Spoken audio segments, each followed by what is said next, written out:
You know the saying, one step back, two steps forward? It's just a ratio. It's been lied about the whole time. It's not literally one step back, two steps forward. It's a ratio 1 to 2. It's in reality 50 steps back, 100 steps forward. 100, 200, 300, 600, 1,000, 2,000. And working hard without having anything to show for it is the 100 steps back, the 200 steps. I wish it was as easy as, or as linear as, quick to see results as, oh, one step back, two steps forward. That's the easiest trade-off ever, right? Oh, give me one, I'll go one back, I get two forward. Easy, no brainer. The hard part is the ratio. The hard part is going back, not knowing how far back we're going. But what you have to be committed to is being almost devout to this idea that you will eventually go times 2 forward like a slingshot. So then it becomes a matter of how willing are you? How deep can you go? How low can you go? How long can you endure going back, looking silly, stupid, trying to do the right thing, thinking you're doing the right thing, but having nothing to show for it? That is the hard part. That is, what differentiates, I don't know, lions from cheetah cubs. Or I don't know why I jumped to that comparison. That's what separates who I want to be from who I am now. One step back, two steps forward is a ratio. And it's hard. It really is. It's being on a diet without having the six pack to show for it.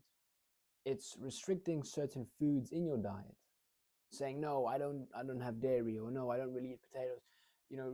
Eliminating certain foods from your diet, trying to have clearer skin, less problematic skin, but you're still experiencing breakouts, having no results to show for it. People around you eating whatever they like with skin better than yours. That's difficult.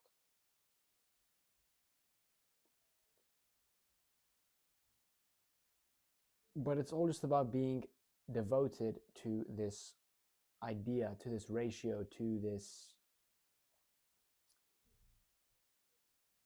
this catapult, this 1 to 2 ratio, which hopefully, as long as we don't give in, one day we will be 2 steps forward. One day it'll be worth it. One day it'll make sense. But until that day comes, I am Luka Jovanovic, a first-year medical student, and welcome back to the 8th episode of Lean and Aggressive. This is essentially where I talk about everything I learned this week, whether it be in the faculty of medicine, it started out as just my health journey, and I still largely talk about health because that's what I'm interested in. Now it's also developed into a bit more fitness and gym and trying to get a six-pack. But I've also added a few more thoughts of mine. I don't know. I think philosophy is too prestige of a word for my low-level street poetry, but just things on my mind. And the same way I start off all these episodes, I'll start off with everything bad this week in terms of my health, or what I learned, everything, the challenges we face and what we're learning from them. So the first thing I want to put on the list is my skin. My skin is a big goal of mine to, I want a six pack, I want clear skin, I want to be smart, I want to, skin is it's what people see, right? It's quite a vain metric to judge your week by, but in recent times, my skin has been flaring up. Basically, I don't know if it's rosacea or keratosis pilaris rubifacii or whatever, but my cheeks get quite flushed and red, especially when I exercise, and that's been getting rather flushed this week in the gym, last week as well, and I don't know what it is. I really have no idea. I've been experimenting with a low nickel diet, and that seemed to have improved my skin, but in the last few weeks, it's been flaring up a bit, being a bit flushed. I don't know why that is. I haven't really changed my diet. It could be my cookware, nickel from the stainless steel pots and pans I'm using leaching into my food. I have been boiling water. I have been using them quite a bit more. I have been making use of a lot of this stainless steel cookware and less of my clay pot. So it could be that. I do not know.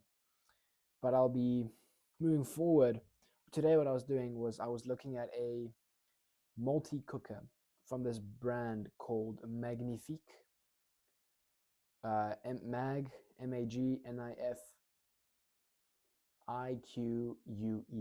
It's an American brand. They make multi-cookers, air fryers, slow cookers, whatever, the whole shebang, but with glass pots, containers, or clay. So it's a quite non-toxic, clean cookware. So I was looking into that.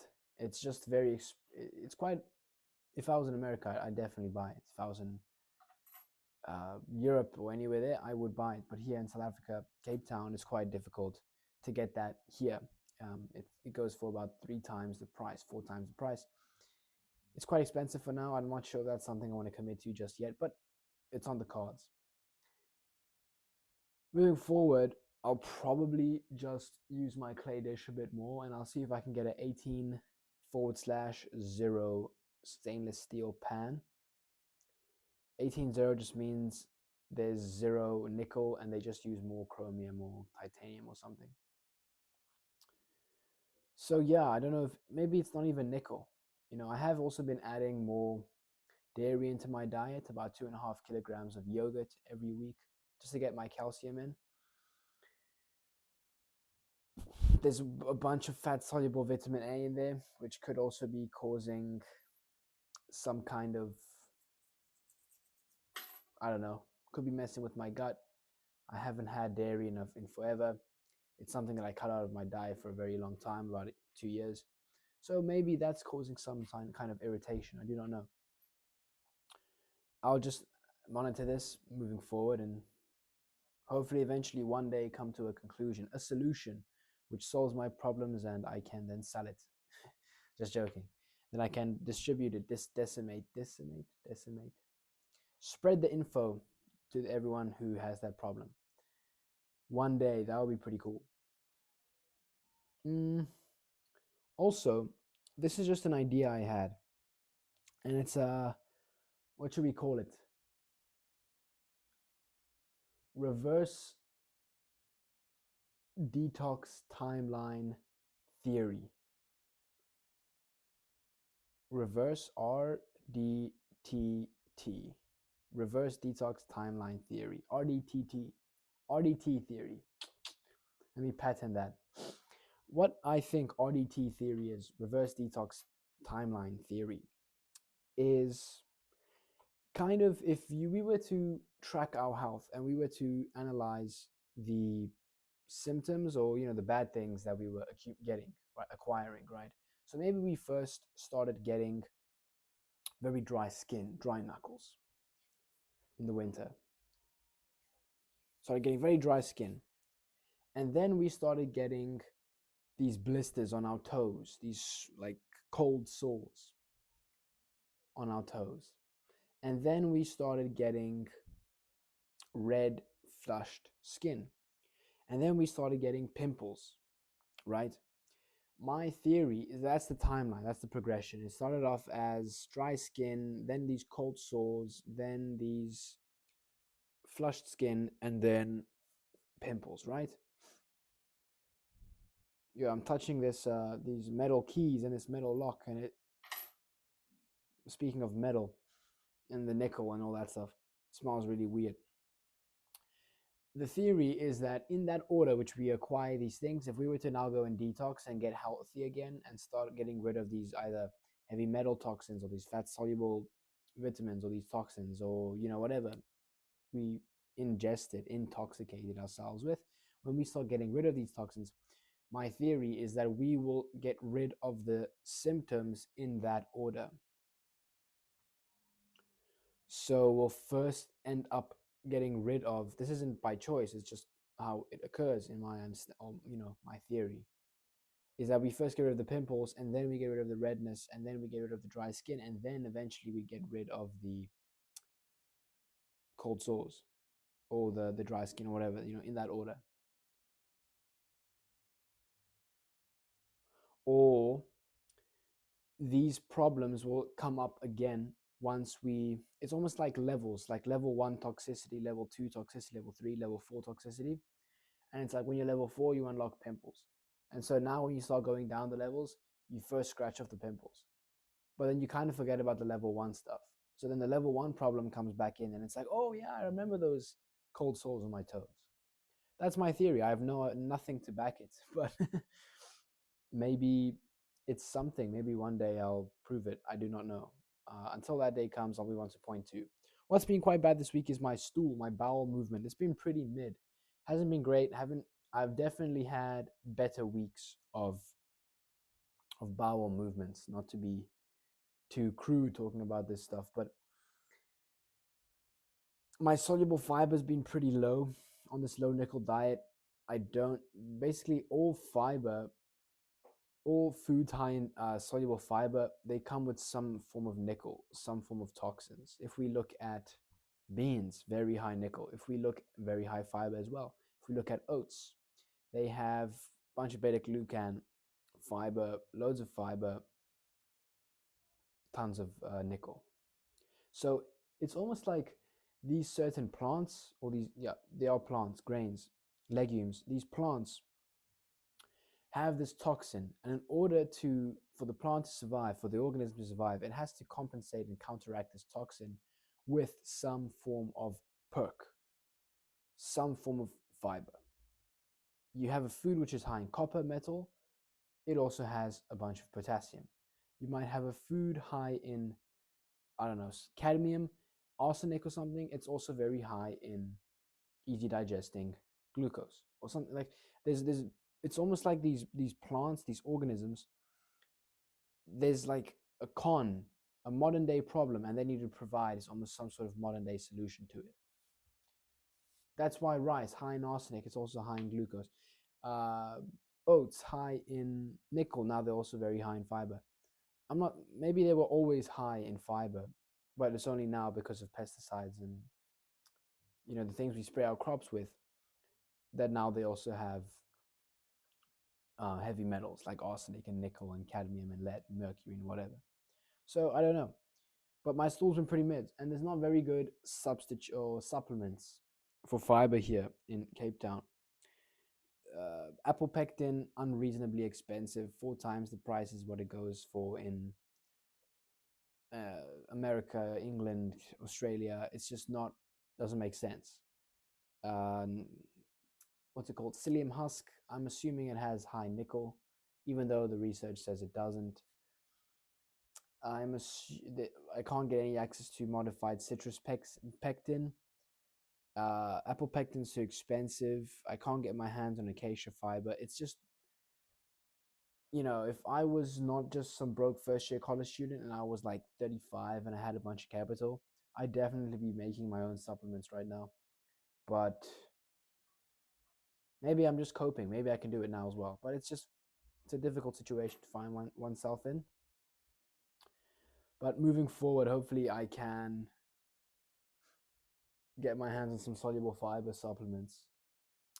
Before I was eating like 8 apples a day, and I didn't like that. I was getting a bunch of fiber and things were okay, but just eating 8 apples a day sucks. Like that's definitely, to an extent, not healthy, I don't think. I have a previous video. It actually performed quite well. The title was like, eating 8 apples a day until I sugar honey iced tea, SHIT, my pants. So yeah, I'm not doing that again. That was pretty messed up. Then phone in the evening. So I've kind of been dopamine loading, or basically when you wake up in the morning, or let's say you wake up at 6, and then at 10 o'clock in the morning you want to check your phone, but you kind of get this urge, this impulse to check the news, for example. The dopamine loading thing is just that you'll just dismiss that impulse for the end of the day. eh I won't do it now at 10 o'clock. I'll just keep doing my work. I'll dismiss this impulse, and I'll just check it at the end of the day. So at the end of the day, I would be tired. I would have just eaten dinner. I'll just shower and I'll come back to my room. And then it's like, oh, I'm not really going to work now. I'm just going to chillax for another 30 minutes before I start getting ready for bed. What do I do? That's where I was giving myself this leeway, this excuse to go on my phone, check my news feed, see the World Cup Argentina drama, see this Instagram reel, this person's story. And for the last couple months this year, I have been not too active on social media in terms of consuming too much. And I like it that way, and I want to keep it that way. And I've noticed this little crack creeping in, and I want to address it right away and fix it right away. So what I did was I wrote down on paper. I think writing thoughts down on paper is just very, I like how it makes it real. It almost materializes this random little idea in your head. It makes it real, puts it on paper. It's tangible. You can touch it and feel it and see how the lines go into the next page. It's real. So I just wrote down, I don't like going online at night. And then I just gave myself a list of things I can do instead. Read the Bible, journal, write poetry, read War and Peace, script vids, listen to music / dance. I can't really dance, but I do kind of like hitting the samba every now and then when no one's watching. So another point I want to get into is that we need to get our definitions straight. We need to know what actually gives us rest, what actually makes us feel good, what actually recharges us. And I know for me, based on trial and error, just saying, documenting how I feel every now and then or after doing something, I feel good after I go for a walk. I feel good when I get a bunch of sunlight, when I'm outdoors that day, if it's good weather. I feel good going on a bit of a nature walk with birds chirping. I feel good. Oh, I feel, turns out I like baking on the weekends. I like making sourdough. I like feeding the starter. I like waiting for it to rise. I like kneading the dough. I like putting it in the oven. I like that. That makes me feel good.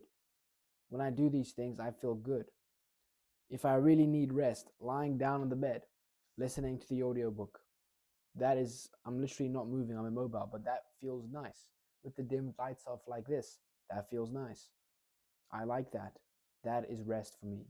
I don't really, after I sit down and I check my phone for 30 minutes and I go on my YouTube recommended infinity scroll Sam Sulek slop, and I literally wrote down the problem with each thing. With Instagram Reels, I just check other people's stories. I don't even like them. Why am I seeing these people, these random people from high school again? I don't care about you, but I still find myself checking up on you. Why? That's so silly. On Twitter, it's just gym bro propaganda. It's just like Ninja Creamy. Oh, chicken nuggets from Costco. The macros are insane, but there's like a million ingredients in it. I'm not gonna be eating that, bro. I'm not gonna be eating a Ninja Creamy thing. It's just like stuff like that, and it gets repetitive and annoying. YouTube, it's just Sam Sulek slop. Yo, bro, here's why I eat these Popeye sandwiches, because it's all just about calories in, calories. It's like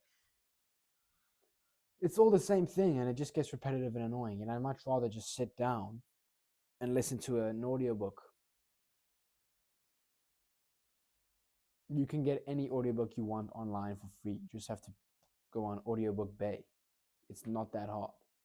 Any piece of literature ever, like the best literature ever, which most people who read books would agree, like these are some of the best books ever.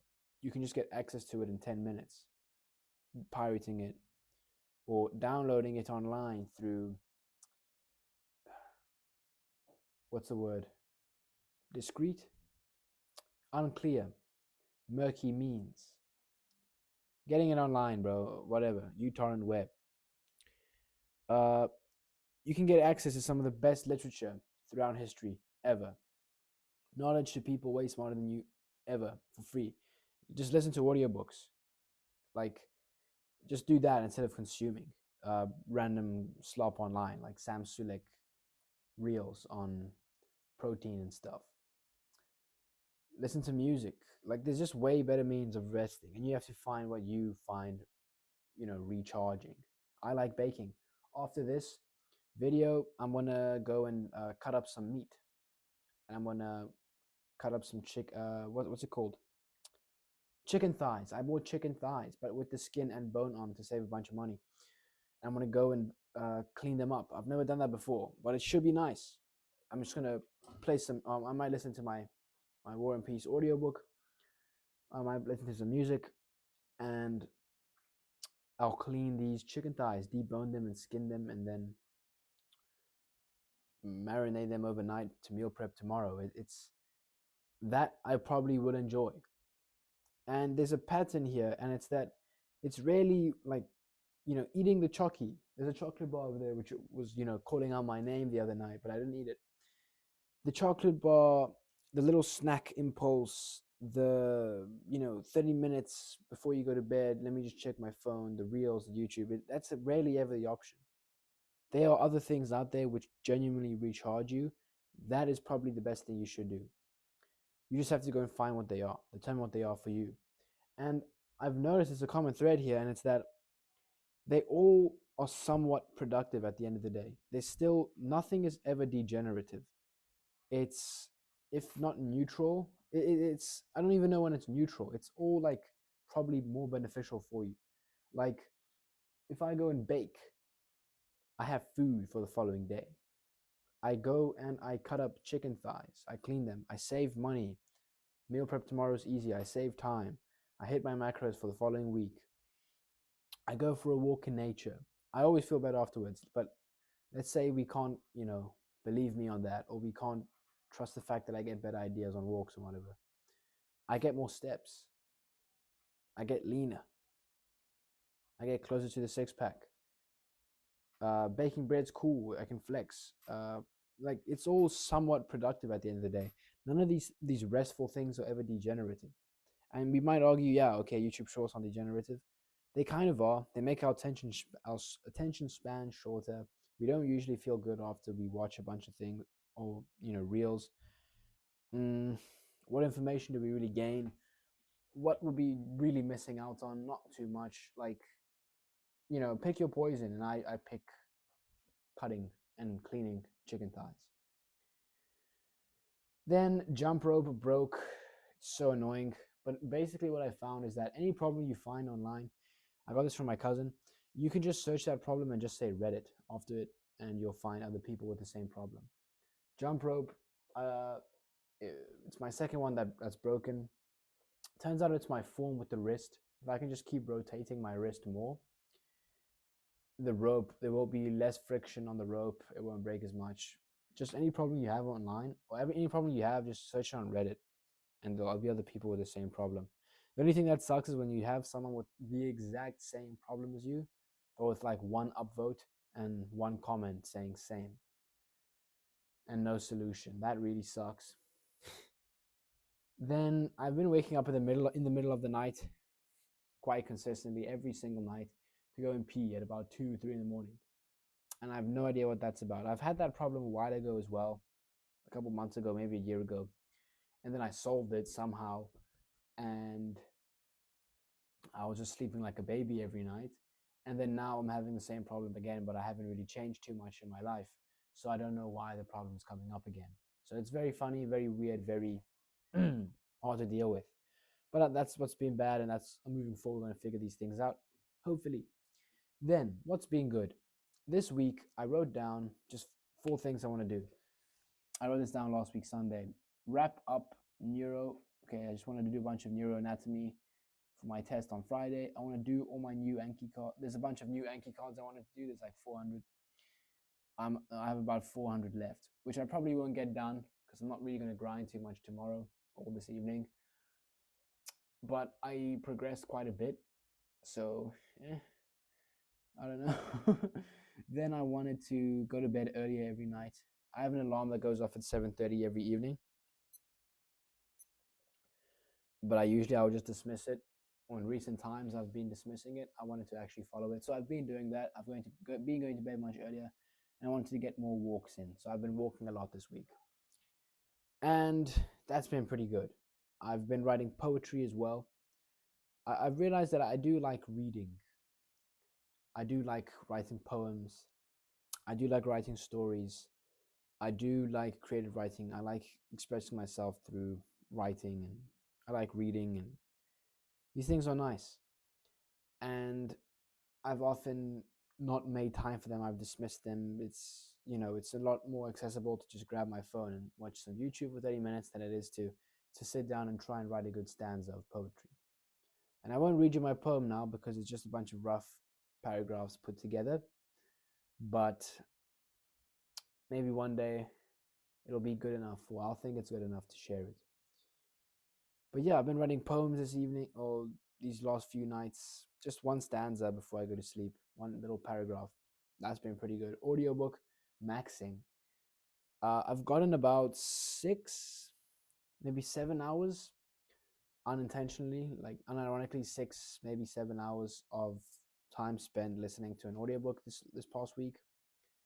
War and Peace by Lev Tolstoy. It's really good. Really nice book. I'm really enjoying it. And I don't know where I usually would have found 6 hours to have read. I'm just checking if the mic's on. To have read an audiobook or to have read a real book. But just the fact that I'm doing it while I'm washing dishes, I'm listening while I'm in the gym, I'm listening while I walk from from A to B. I listen before I go to bed. Not really, but I'm listening in all these little pockets of time. And it all adds up. It's very cumulative, and it's added up to about 6 hours, which is crazy because in about a month or two, I would have listened to War and Peace. And yeah, you might argue this and that. I won't get the full benefit. How much of it do you retain? It's more or less the same, and I'll still know the story, and I've still enjoyed it. You know. So audiobooks are good enough for me. I've been walking a lot this week, going to bed early, and I've been spending loads of time outdoors. The weather this week, during the Monday to Friday, was pretty bad. It was quite rainy, cloudy, cold, miserable. Yesterday, Friday, today, Saturday, tomorrow, Sunday. Yesterday and today, I was outdoors the entire day. It's been really hot, or not really hot, very sunny, very nice weather. I was doing jump rope outside, taking my shirt off, barefoot, really nice, very, very nice. And when you have moments like that, and this is me, I like it, I recharge from it, I feel good after it, is I capitalize on that good weather. Going outside, walking a lot, uh, getting my steps in, sweating, making the most of it. And I really enjoy that. So that's what I do. And I feel very good after that. This weekend, I just want to go spend loads of time outdoors, as I've done today and yesterday, and tomorrow on Sunday, if if the weather actually ends up being what the forecast is. My floor mates are talking. I'll just spend loads of time outdoors, and that'll be my little weekend reset. And then moving into the week, I'll feel good. This recharges me, and I feel good after that. That's what I'll be doing. As long as your recharge isn't degenerative, you don't have to go out and party to feel good. When you have an exam period, I just wanted to go. Oh, I just want to finish these exams so I can go out and party. You don't really feel that burnt out that you just want to party. You probably just need to ignore your alarm one morning and get a bunch of sleep and study half the amount of hours that you had planned that day, go for a walk, maybe get some sunlight, just sleep a bunch, work a little less, and just, think a bit more, and then just keep moving forward. Just assess your path and the path moving forward and just like reroute a bit. You don't often need the reels. You don't often need the chocolate bar. Like if you just want a little bit of a sweet tooth at night, you don't need chocolate. I have frozen strawberries. I eat that. It's yummy. It's sweet enough. You know what I'm saying? I don't have Greek yogurt now, but when I do have more Greek, when I stock up on Greek yogurt tomorrow, if you grab a kilo of Greek yogurt and you put a kilo of frozen strawberries in that, you can't physically finish that. That is so much food. But it tastes, okay, it doesn't taste like ice cream, but it's sweet enough. It's close enough to strawberries and cream. It's close enough to frozen yogurt. Like you can't finish that. And you don't end up needing all this sweetness, you just kind of need like 500 grams of Greek yogurt and then 300 grams of frozen strawberries. And you're going to be stuffed after that. It's like, whoa, why did I do that, bro? Oftentimes, you just need to just take a step back, think a bit, and reroute. You have to determine what it is that you find recharging, replenishing, and restful. Does that make sense? Yeah, that's been about as good as it gets this week. So another thought I had was your definition of rest. Yeah, okay, that's exactly what I just said. And then an idea. Yesterday I was speaking to my sister because let's face it, I'm a 19-year-old, moved out of the house. I'm quite lost in life. I don't know if this is the faculty for me. I don't know if this is that, blah, blah, blah. I'm just very lost. I don't know if I should move out to this other place, to the main campus, to, the student life place, nice, whatever. I don't know if I should move out of res, out of this dormitory. Many questions that I don't know the answer to. Spoke to my big sister yesterday. And she mentioned, like just thug it out a bit more because who knows how life works out. I might, leave Sydney and I might come move to Cape Town with you, get a job there. I might be there, I could be there. Maybe mom would then move. And then, the whole family, like the whole base would just be rerouted here and life could be this and that. It would be nice. And you come to me on the weekend and blah, blah, blah. It might seem a bit far-fetched, but that is an idea. And I never even imagined that. I never even thought about that. I never even thought that would be possible. I never even, it was unfathomable. I didn't even know how I imagined that. I just could not, I did not imagine that ever, that possibility. But she planted this idea in my head that life could be like that. And in that moment, when I thought about it and I felt it and I could see it and I could picture it, imagine it, I realized that was an idea worth living for.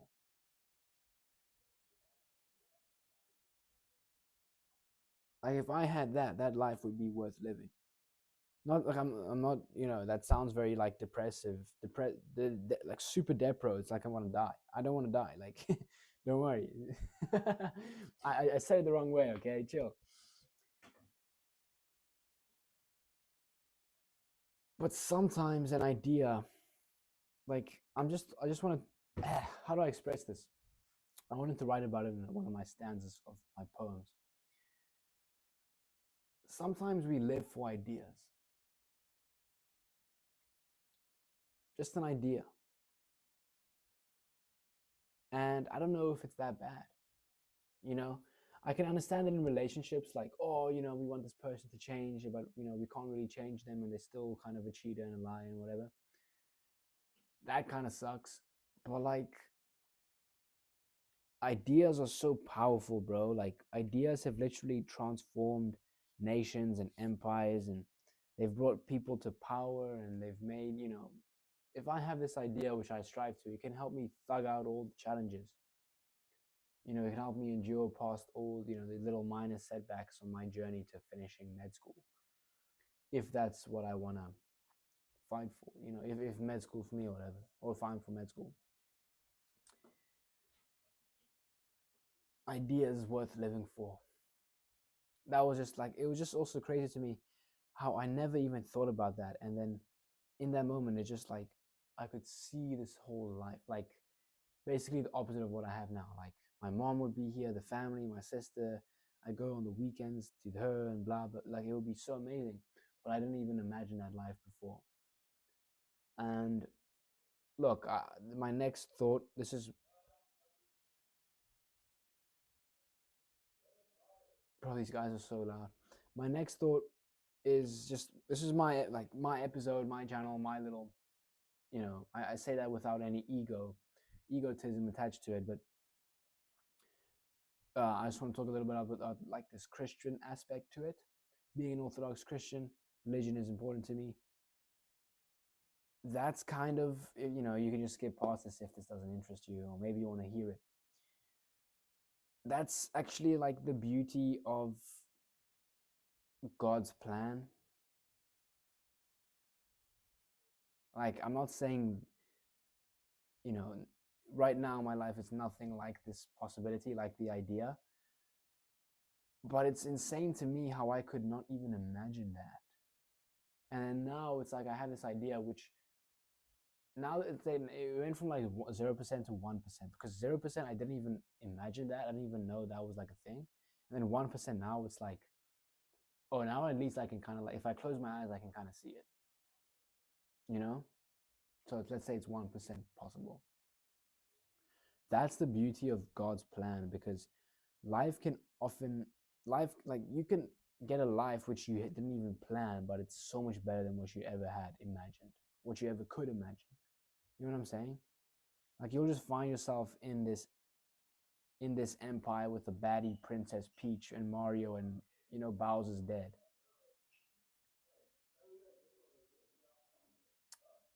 And you that just happened because, yeah, obviously you were doing the work and you were putting in effort and you're doing all the right things, but like that just happened per chance, let's say. It happened according to God's plan, by God's plan.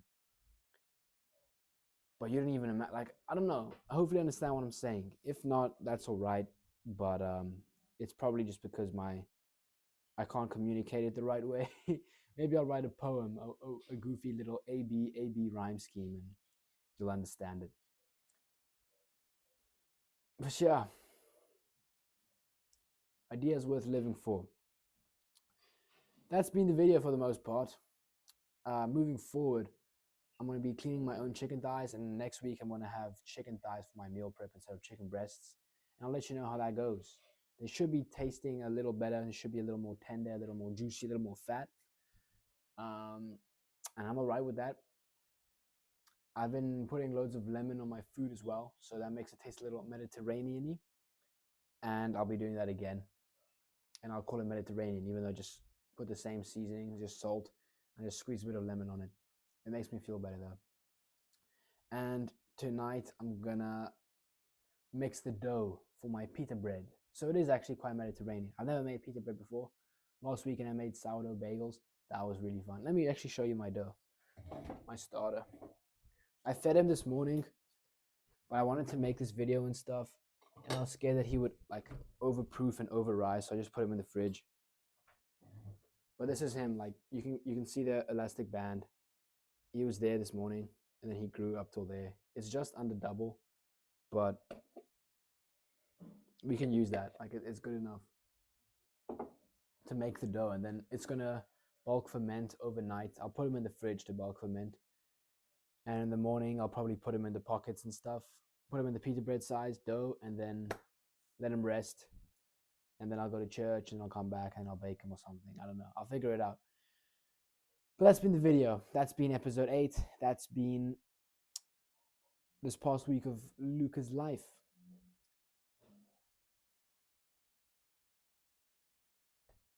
I don't know who watches these videos. I don't know if anyone ever makes it to the end. But that's almost like the beauty as well. The doing, the moving forward, the climbing the staircase, despite not knowing where it's going. It is the doing without knowing. It is the climbing without seeing the horizon. It is like, that's the pretty cool part. That's the one step back, one step back, 2 steps forward. The not knowing. So if there is someone out there watching this, seeing this, not to sound like I'm on some news broadcast like "Hello world," um, connecting in the comments would be pretty cool. If not, good luck with your life. Take care and all the best.